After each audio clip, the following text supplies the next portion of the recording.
What's going on, you little gentrified brain wiggers? I got allergies, bruh, and one of my eyes is a little bit shorter than the other one. Fuck it, dude. Welcome to This Past Weekend. This past weekend.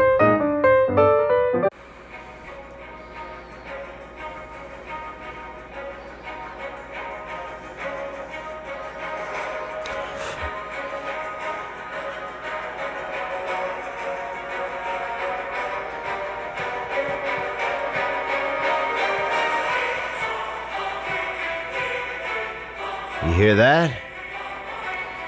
You hear that? That is Army of Angels. That is Army of Angels from Epidemic Sounds. And that is that's that type of music where you know something crazy is happening in a film, you know, like they got the art and they're running out of the museum, or somebody's running through a tunnel wearing like a helmet, and they're looking for a bad guy or something like that. You know, that's where the action is, and that is called Army of Angels, and that is action music. That's the sound that plays in your head when you are late for work and you're still trying to make a smoothie really fast in the blender, when you're throwing a bunch of shit in there and, getting all fucking jazzed up, and, you got the banana in there and you're trying to put some peanut butter in there and some milk, and you don't have any milk, so you're fucking putting water in there, and you're eating a jacked up fucking rural New York smoothie. Probably has 4 grams of protein, 70 grams of sugar, and that's what you're having. And that's the kind of music that's playing in your head when those types of things are occurring, or at least that's how I feel, man. Welcome to This Past Weekend, guys. It is Monday, and if it sounds like it's April 24th, 2017, that's because it is. It is that date. That is where we are in time. And I have allergies, bro. I'll admit it, dude. I'm not the kind of guy who, just stands around red-eyed, with snot kind of hanging out of his nose like a couple of Asian fellas or kids hanging off the side of a bicycle or something. I got allergies, dude. I'll admit it. I got them. I fall victim. I can be a tough guy, but also I can fall victim to pollen. Really put you in your place. It really puts you in your place when you think you're a badass, and then you have to sit down and really gather yourself before you sneeze because you got issues with pollen. So that's where I am. I'm in Sacramento, California. I'm actually in the kitchen of a Residence Inn motel hotellery. And if you've never been to a Residence Inn, it's a very basic but comfortable type of place. It's your middle of the road type of motel hotel. And I've been here this weekend in Sacramento. Sacramento, good place, I feel like, to get socks, to get new socks, and maybe to get murdered. Or not murdered, but attacked. I could see somebody just hitting you for no reason in Sacramento. It kind of seems like the kind of place where karma is prevalent. It seems karma heavy. Like at any point you could get jacked or hit by somebody. Or a bird. A bird wouldn't shit on you in Sacramento, but it might come down and bite your fucking neck. Maybe a couple of blackbirds or mixed birds might fucking come down and, just slap you with their wing, or fucking rip a mole off your back with their talons. It's got that kind of edge to it. It's got like a hillbilly edgely. It's got that hillbilly edge, but also kind of a thug. Everybody looks like kind of like a mixed baby that grew up. But it's good, man. It's real people, and I love real people, man. And I think it may be the city where I ran into the most, like fans and friends where I felt like a real connection. I mean, I just really, really relate to the people around this type of environment, man. So I had a great weekend, except for these allergies, got daddy down. I'd rather be snotting out of my nose than out of my pecker, though. That's the old saying, I'd rather have allergies than sexually transmitted diseases and that, And no offense if somebody has those, Some of that's part of nature. Excuse me. But yeah, if you can see on the YouTubes, I'm in the kitchen right now of a Marriott Residence Inn, and I've got some new dates for you. I'm coming to Phoenix, Arizona in 2 weeks. You can come and get a look at my straight up D. Not really, but you can come and be a part of the show, man. I'd love to have you come out. That's May 5th and 6th at Stand Up Live in Phoenix, Arizona.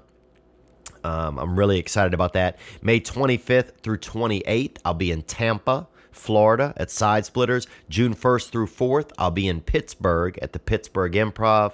June 23rd and 24th, New York City. I hope to catch up on jump on the Opie show there as well. And then June 30th, we are doing a fundraiser show in Wyoming, Illinois. It's a small town. The tickets will go online this week for that.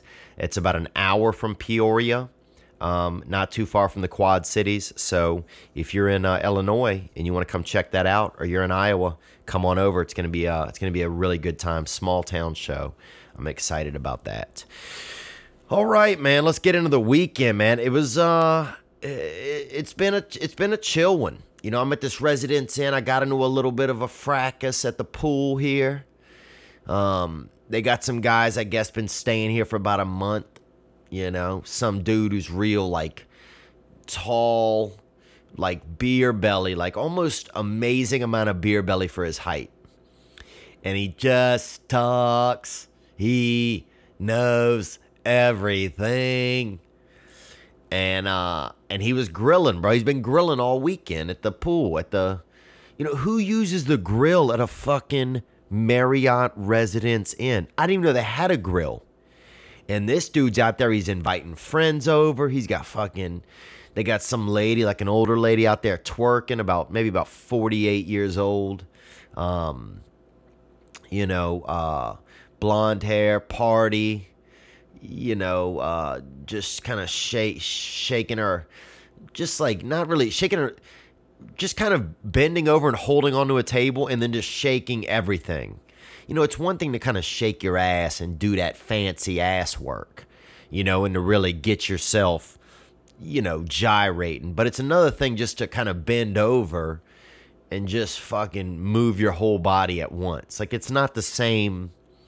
It almost looks like somebody's hurt or something, like they got, like their whole body is itching, but they're not allowed to scratch it or something. Like they've been told they can't scratch themselves. So they're just trying to scratch their body against the air by moving their body around.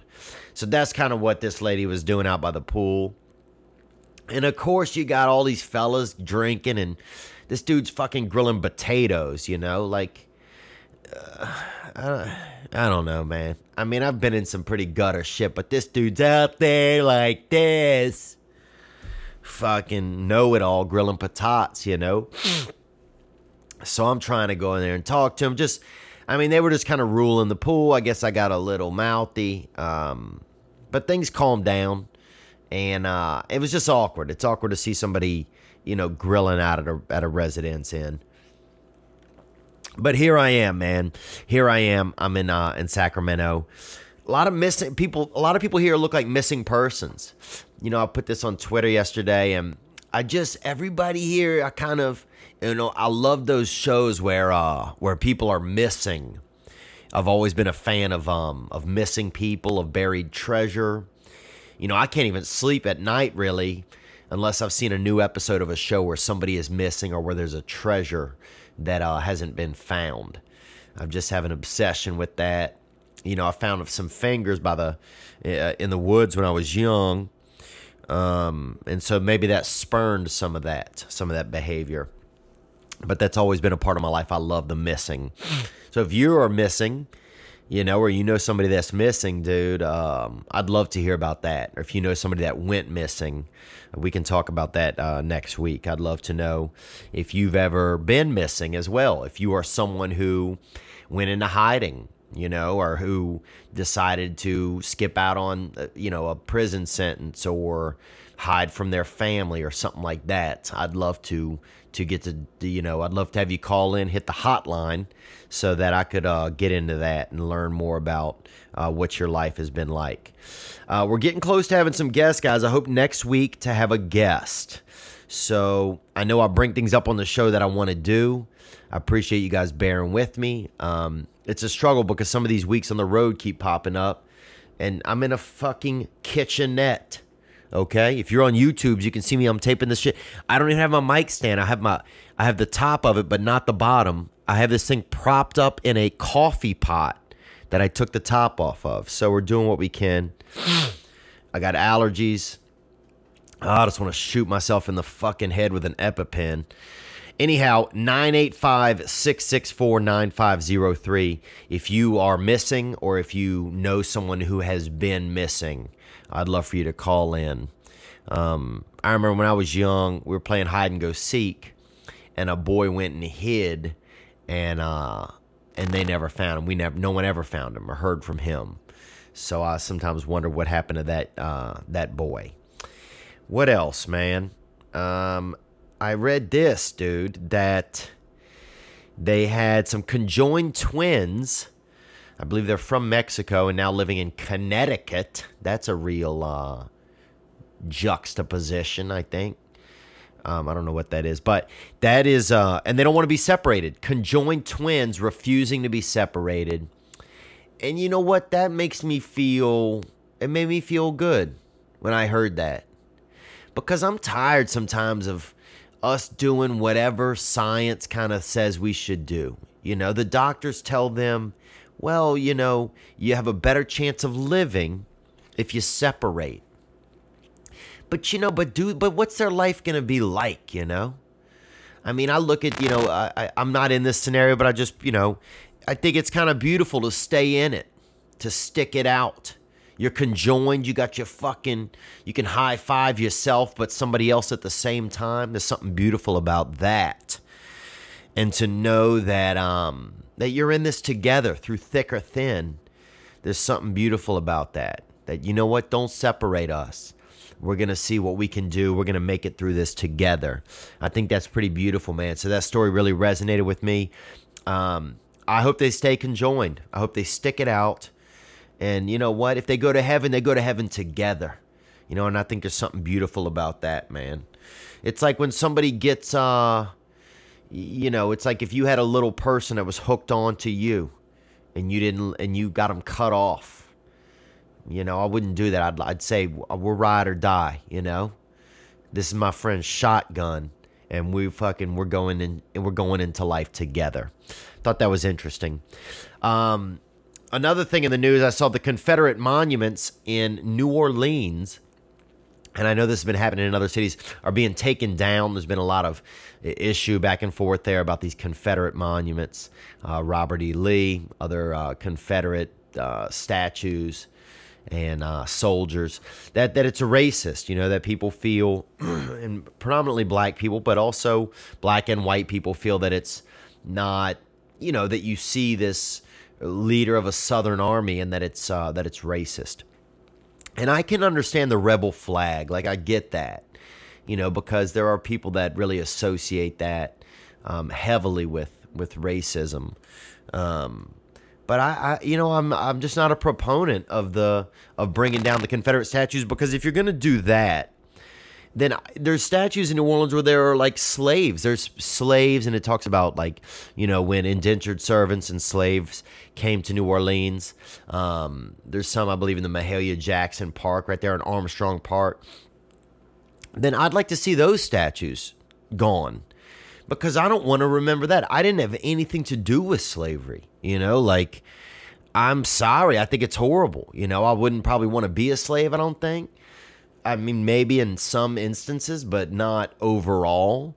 But it's like, when do we just, do we just take everything away that bugs somebody? And I know that, remembering slavery isn't bugging somebody. It's bigger than that. But, I don't want to see things that remind me of negative stuff, like I just feel like we're headed down this road where we're never going to get to a place where everybody's happy, Like I never walk down the street and am totally fired up, If we're doing that, then get rid of all my ex-girlfriends, Get rid of the dude that used to make me bury his poops in the yard when I was growing up. He passed away, so that's a moot point. But like, at what point do we stop, getting rid of just anything that bugs us? So I don't know. I don't agree with that. I agree with taking down things that really are surefire of racism. But, the South had its own army. I feel like having some tradition is okay. I just feel like because at a certain point we're headed down a road that you're never going to be able to do it all. Let's completely erase history then, because history's always pissed somebody off. Something pisses somebody off everywhere. What else, dude? I've been thinking about the future, man. And I want people to call in too if they have some thoughts about this. The future, dude. And you know what I'm talking about. What's next. And it kind of spooks me out, bro. I feel like we are so... I almost dropped my phone in the pool here at the Residence Inn. And I flipped. I felt my whole body kind of seizure up. And I was like, wow, I don't really get that feeling unless it's my phone, Like if I saw a friend fall in the pool, I'd be like, they'll probably be okay. Not knowing if they could swim or whatever, they'll probably be all right. But when you see a phone about to go in, you're like, oh my God, it's going to die. That's what I felt like. It's going to die. As if it were more than a machine. That's what concerned me. I was like that I thought of it as more than a machine. Anyhow, so I'm just a little bit worried about the future, man. When do we stop technology? At what point do we shut it down when it's not it's not helping us anymore? When is that? I can understand in some fields, in some of the medical fields and stuff like that. But when do we, self-driving cars, the trucking industry, they say, will be gone. Cross-country truckers, a lot of stepdads, probably a lot of stepdads doing that work. When does that end?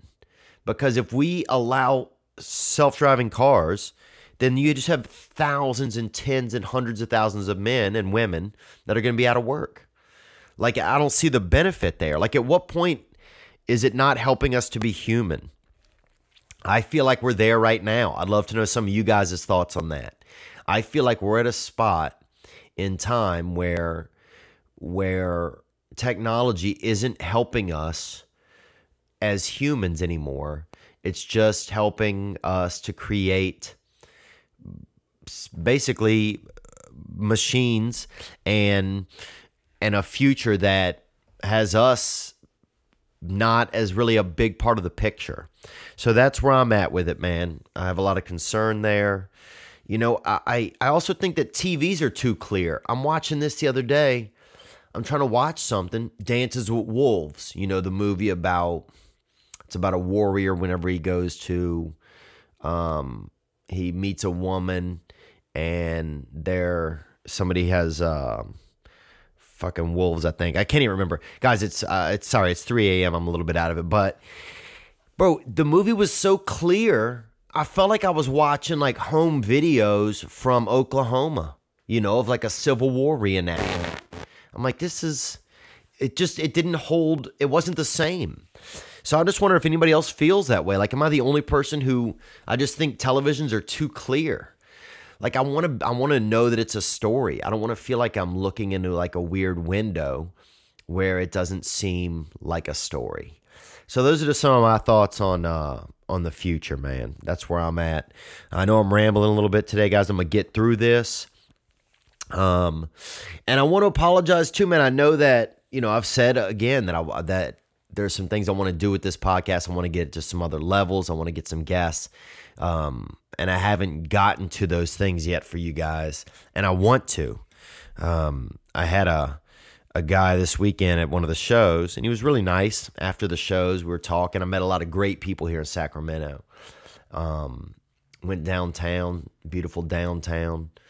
But I met a guy, and I was like, he's saying he likes the podcast. And I said, well, thank you for listening. I'm trying to figure it out and trying to figure out what I'm doing sometimes.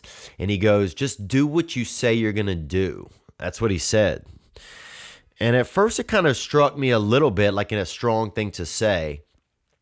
But then I was like, he's right, man. If I'm going to connect with people and I'm going to want to share and have, listeners share with me, I got to do the things that I say I'm going to do. So I do want you to know that I'm making an effort, that I'm trying to get it done, that I'm trying to create, good, legit content for you guys where we can, move forward and learn some shit together. It's been a rocky year for me, with the Native American child that could have been, that kind of sent my feelings into a whirlwind, with the electrocution, with just the belittlement out there in Los Angeles, being a Southern guy. They don't want us. They don't want us, man. They want to take down the statues. They want to take down the humans, I feel like, a lot of times. But I'm going to try to do the things that I say I'm going to do. I've had a lot of amazing calls from you guys, and I'm going to try to get to most of them that are relevant.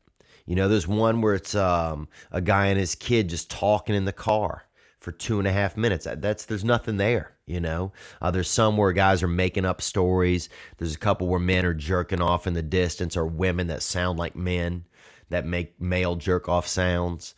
There's a lot of stuff going on, but I got allergies right now. I got a lot going on today. I want to get this out to you guys. I want to get to a few questions. You can support the podcast if you want. You can go and grab the album, 30-Pound Bag of Hamster Bones. It's still out there. And what else? There's some other cool stuff on the website, theovon.com/store. All right, man, let's jump into a couple of calls right here. Let's go.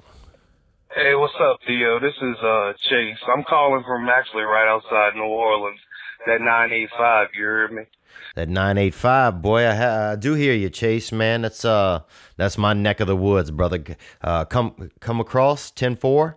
I was calling in reference. You asked about if anybody's having trouble about masturbation or stories about bad jobs or something like that. Well, I had this job. I actually really liked it. It was one of my favorite jobs. I was driving school bus for the parish. And oh, nice, dude. Now, the parish, most states have counties. Louisiana, we have parishes. That's what they call it there. So it's the same thing. Damn, this dude's pretty gangster, bro. If you driving bus, bro, go on. It was basically awesome. I saw the sunrise every morning, off every weekend, but there was this one aspect where the high school kids, like public school in, South Louisiana, you could kind of paint the picture in your head. Oh, but yeah. Really, all the kids were great except for this one. And I really kind of liked him and hated him because, he was, a really smart, sharp dude, but he was zingy. You got zinged by the children, huh? I can relate to that, man. I can relate to school bus activities, that's for sure.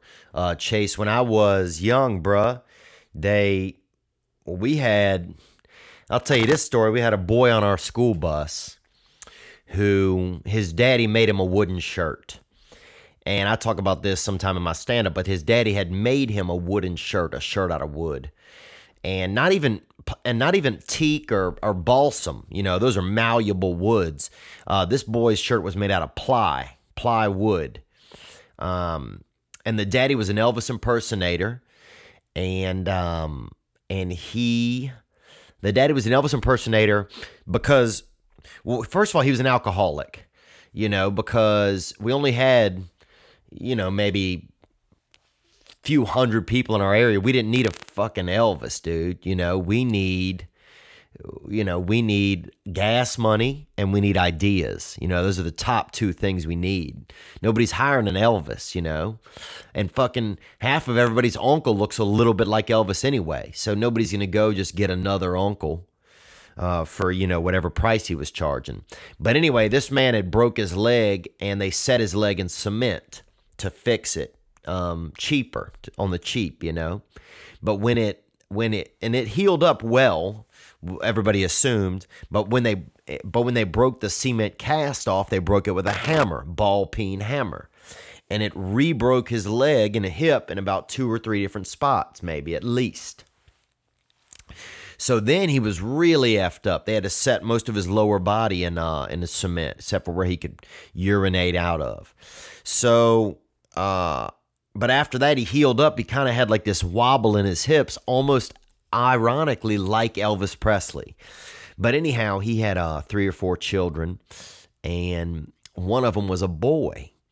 And the boy used to vomit on the bus all the time because the family didn't have a refrigerator. They only had a freezer.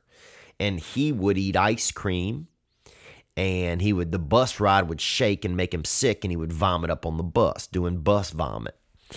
And anyhow, one week I was coming home from church practice, and the dad was in the garage, and he was making his son a wooden shirt, a shirt out of wood.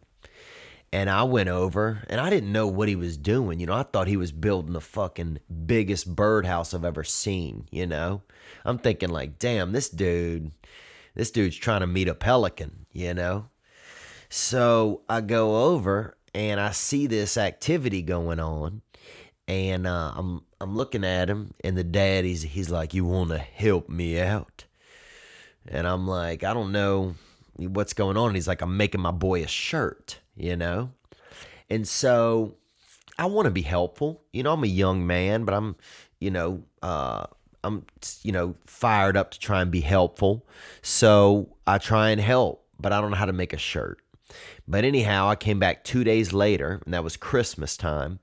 I came back on Christmas, and I held the side of this when he nailed his son into the shirt, and he made his son a beautiful, I mean, pretty beautiful wooden shirt out of plywood. So it almost looked kind of camouflage, you know, because of the ply, because of the different, you know, wood particles that are in there. But he wore it for a while. Some people spray painted swastikas on it on the school bus as well. And nobody had anything against Jews. People had just seen that on pamphlets, you know, had seen the swastikas on pamphlets and stuff. And so somebody drew that, you know. We didn't even have any Jewish people in our area, even though my mother dated a Jewish man for a while. It was the first Jewish man I ever met, actually. This man, Zali was his name. Still one of the neatest names I've ever heard. But anyhow, that boy had that shirt for a while, and then some people stole it from him with crowbars and allegedly made a baby crib out of the wood. So that has kind of a sweet ending. But what I was answering there, sorry to go into that, but what I was answering was this gentleman's question here on the school bus. Let's go back to that story. I don't know how I got away from the school bus so far, but that was a strange kid that rode my bus, was that boy in the wooden shirt who used to do a lot of bus vomiting. But anyway, go on, Chase. Let's get back to you. Every fucking day. And it started the very first day I ever picked him up. Well, he didn't skip a beat, you know, of course, smelling of weed. Steps right onto the bus. I'm a big fat dude. You got to understand this. And he looks right at me. That's cool, man. I have some friends that are pretty fat or different types of sizes in their body. Go on. So you got the kid getting on the bus making fun of you a lot. Oh, shit. It's Peter Griffin driving the bus. So that pretty much set the tone for the rest of that whole entire school year. Wow, man. So that's so you got the kid getting on the bus, he's raising hell. So I was calling to see, how would you deal with a situation like that? Or you just roll with the punches and enjoy getting zinged by a professional. So all right, man. Well, you know what? I mean, I'll say this. if he's quick like that, you might not want to go at him, you know? Sometimes you just can't compete if somebody's zinging you. And sometimes you just need to not try and compete and just enjoy the fact that they're zinging you, bruh, you know? I mean, if he gets really mean with it, you could ask him, take him aside and be like, look, man, I think you're a funny dude. You know, respect that in him, because he probably takes a lot of pride in being funny. You know, it might be the only thing he has, you know. He might not be real smart. He might just be funny. Like, you know, when you're a funny kid, I think you take a lot of pride in that. But just ask him not to be mean. Say, look, you can make fun of whatever you want. Just, you know, if he's really gripping at you, something that's really hurting your feelings or getting into your feelings, you know, because you got to drive a bus, dude. You can't be getting bent out of shape because fucking... You know, little Terry is zinging you, and next thing you know, you're fishtailing, 50 kids around. You know, you got to keep it together. So yeah, that's what I would do, man. You know, just let him have his fun, dude. Laugh with him. If you think you got a good one, maybe go back at him. You know, maybe you could ask some of the other bus drivers what are some popular terms that they use to make fun of children. We had a man that drove us to school shirtless one time. This man named Milford, and he had a mixed boy. He had a boy that was mixed, but they tried to pretend like the boy was not mixed. So he had a boy that was half black, half white, a son, but they tried to pretend like the boy had two white parents, and I always thought that was interesting. And I also thought my vision was bad for a while because I would see him and be like, damn, my eyes aren't seeing colors correctly. I used to think that. But Chase, thanks for calling in there, dude. Sorry I went off on my own tangent. I'm at my wit's end right now, and I'm high on Claritin. I've been putting down some Claritin recently. This weekend here in Sacramento is Claritin country. Let's get into another question right here, man. Hey, Theo, I got a unique one for you, man. We got a lot in common in the fatherhood department. My dad was 66 when I was born. Okay, wow, his father was 66 when he was born. My father was 70 when I was born, so very similar. And he died when I was 16. Same here. And right after that, a year after that, I joined the Marine Corps, got deployed, came home. Thank you for your service, brother. Came home and had a hard time readjusting, so I kind of went down a shitty road. I got a couple questions for you, because I think you might be the only person I've ever heard of that's got an old ass dad like mine. But how do you handle with not having that father figure to go to, and do you feel any resentment? Because I find myself having resentment towards him. Okay, I'm going to stop it there because that's a lot right there. How did I handle not having a dad? And did I feel any resentment?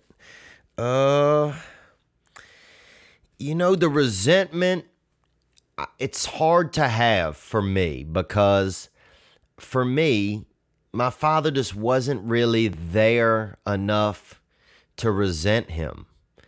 So I can resent kind of him not being there. But he just, at a certain age, there's not a lot that they can even do. So, like, he couldn't even be there in a physical capacity. I mean, my parents also got divorced when I was 7, and then I only saw my father on the weekends, but, he could only be there so much in a physical capacity. So to have a resentment towards him is really tough.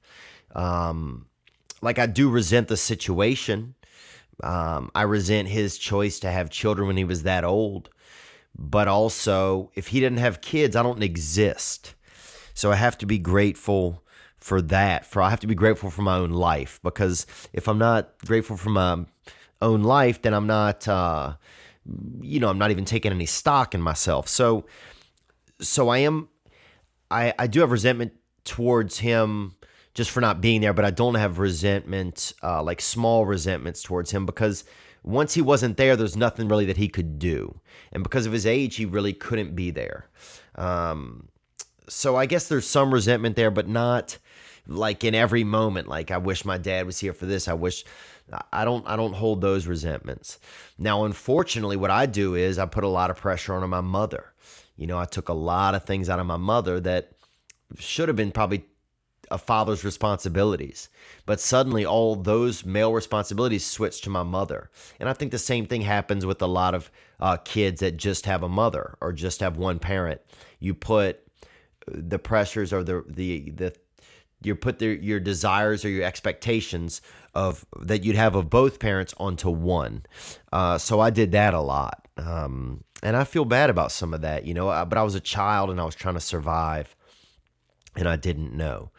I also was blessed a lot, man. I found fatherhood in the littlest of things, man. Any adult that would even talk to me that was a male, like I would remember things that they said because I was just such a sponge for any older man to spend time with me or to talk to me. I had a friend, one of my best friends when I was younger was this man, Billy.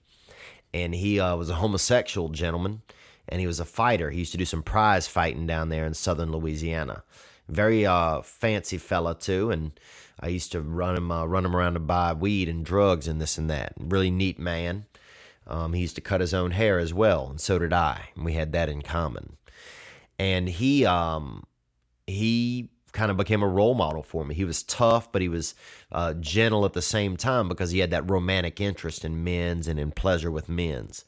So I would see him and he he was older than me by about 10 years. So he had a lot, or 15 years maybe. I mean, hell, he might have been nearly mildly pedophilic in some of his behaviors, but I just embraced being able to be around him because he almost had some father-like abilities. He was tough.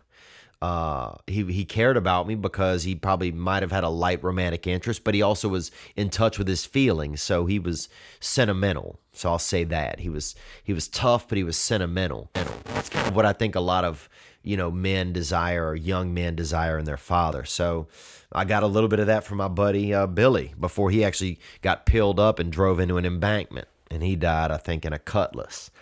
But I had another man who's still kind of like a stepfather to me today. I became friends with a kid. He invited me into his home, and then me and his stepfather became friends. And he's still a really good friend of mine today.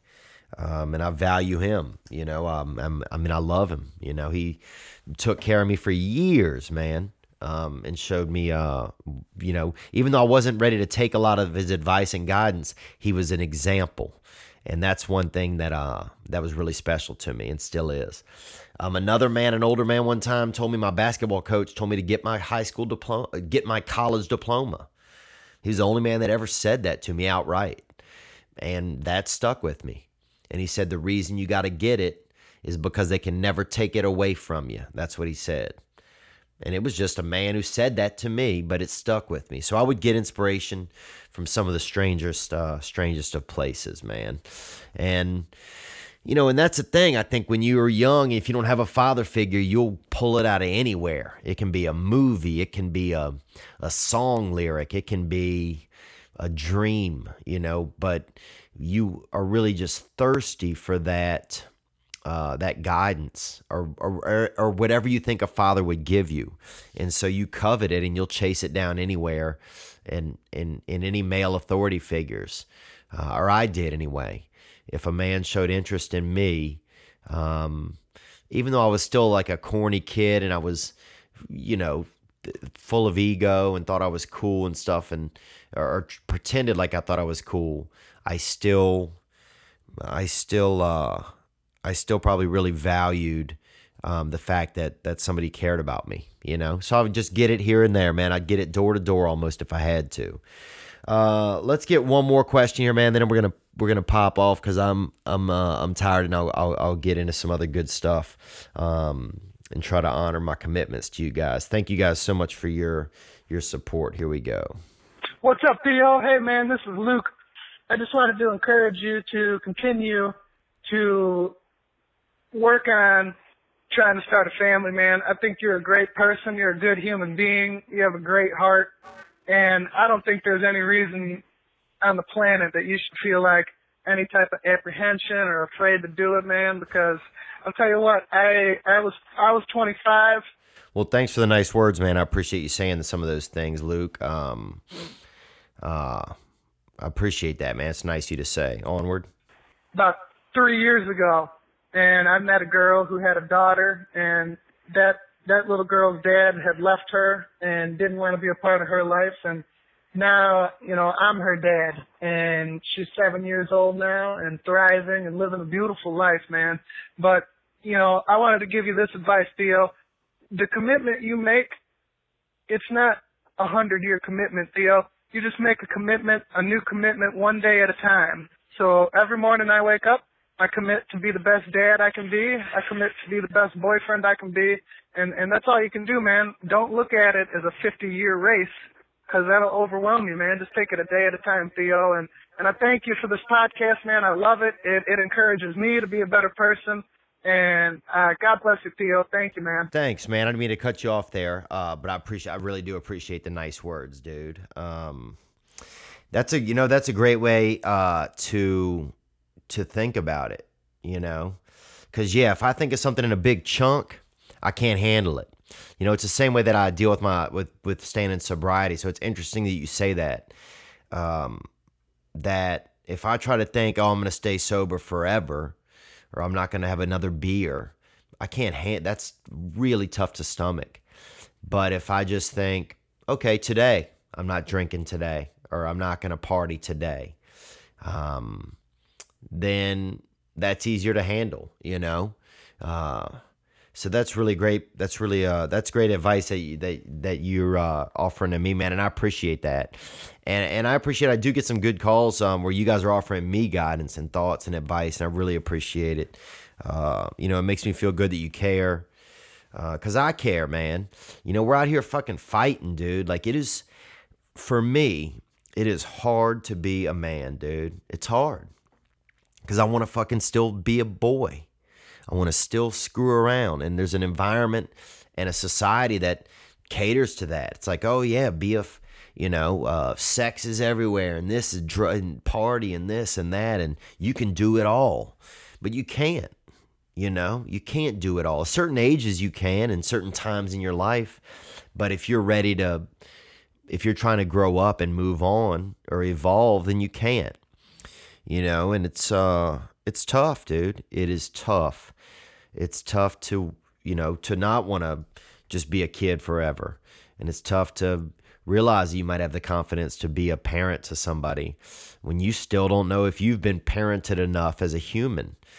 If I still don't know if I've found enough father figures, to get back to that previous call. I don't know if I've still, it's tough to decide when you feel like you're the child that you were, and whatever damages were there have been healed or taken care of, so that you can evolve and move past that. So I think that's some of my issues sometimes, Luke, to get back to your call. I believe it was Luke. Let me check and see here. Theo, hey man, this is Luke. Yeah. If, it's tough. It's just tough sometimes, dude. But I appreciate that, man. I appreciate that vote of confidence. And that's a good way to look at it. And that's a good way to look at any addiction or any concern. Like, I don't have to do this for 50 years. I just have to do it for today. So I'm going to leave us with that, man. That's a great thought. That if you're worried about something, if you think, I'm never going to talk to my girlfriend again, or my ex-girlfriend, or I'm never going to be able to stop drinking or stop smoking, it's too big of a task. Our brains will do that sometimes. They'll make the task so big, so unimaginably big, but it's not true. It's just today. Just today, you don't have to do it for. So I'm sharing Luke's words there. And what's funny is, man, I wish there were times in my life when if I'd have had a father figure that had come along and told me some of those things like that, simple things, I think I wouldn't have spent years, maybe even decade, spinning my wheels, not being able to figure out things or get past things because I didn't have good advice. But I would gravitate to it wherever I could get it. And I think that's what we're all doing these days.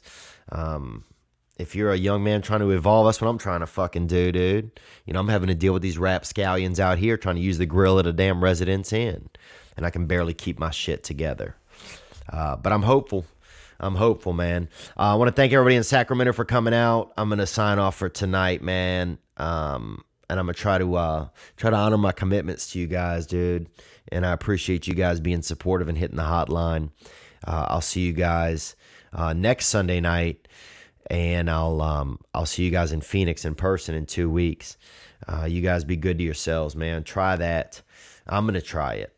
You know, I'm gonna try and take some of you guys' wisdom this week. So thank you very much. I'll talk to you later on, man. Let's get out of here with a little bit of, this is called Green Sleeves Epidemic Sound. That's a little romancer right there. That is a little romancer, boy.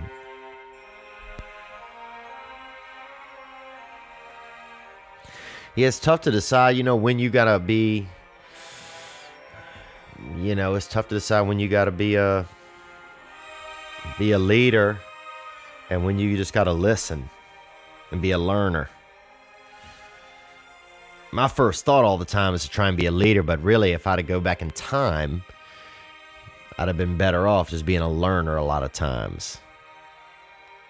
I'd have been much better off doing it like that.